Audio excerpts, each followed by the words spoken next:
Hello everyone. Today I'm going to demonstrate how to use the lateral flow tests or antigen detecting rapid diagnostic kits. First of all, you need to cleanse your hands or wash your hands as you always need to do with this sort of maneuver. This is a single-use kit and I'll take all the parts of it out. You'll see we have a swab, a cassette, a waste disposal bag,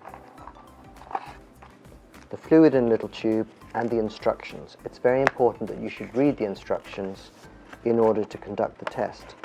The test is designed to be used by people, in the instructions it says 18 and above, but our advice is that people 12 and above can use this. Under 12 you should perform it either by an adult or with the assistance of an adult. First thing of all is I need to make a little hole in the top of the cardboard, which I'm going to do with a key. There's a pre-printed hole that's there, and I can then take out the tube with the fluid in it and the little nozzle that goes on the end and take off the lid of the tube, and that little hole is somewhere to rest the tube so it doesn't fall over and drop everything on the floor. Next is to take the swab and make sure that you take the swab from the end which doesn't have the tip that's going to go into your nose. Take the swab out and then circulate the swab in your nose 1 inch or 2.5 centimeters from the edge, 5 times in one side. I'm circulating it 5 times and then 5 times in the other. We're then going to take the tube up and twirl the swab about in the tube for 30 seconds.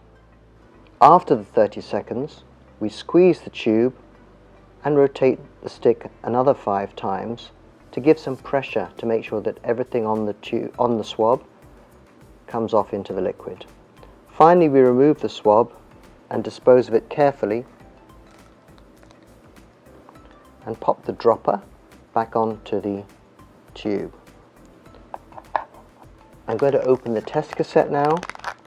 Inside there's the test cassette and a little packet of silica gel to keep everything dry, and you can see this is what the test cassette looks like. At the bottom there's somewhere for the sample, then the result comes at the top.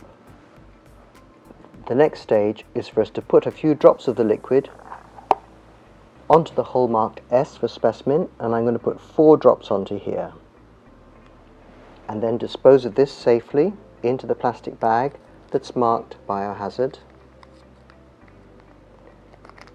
And that's also where I'm going to put the swab and eventually the cassette when it's ready. And then dispose of that double bagged in your bin.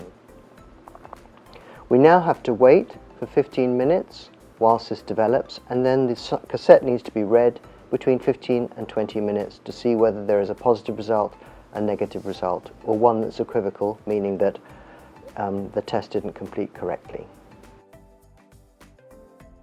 We can now see that I have a stripe where the C is marked, that's for the control strip, but nothing under the letter T. So that means that I'm negative for today.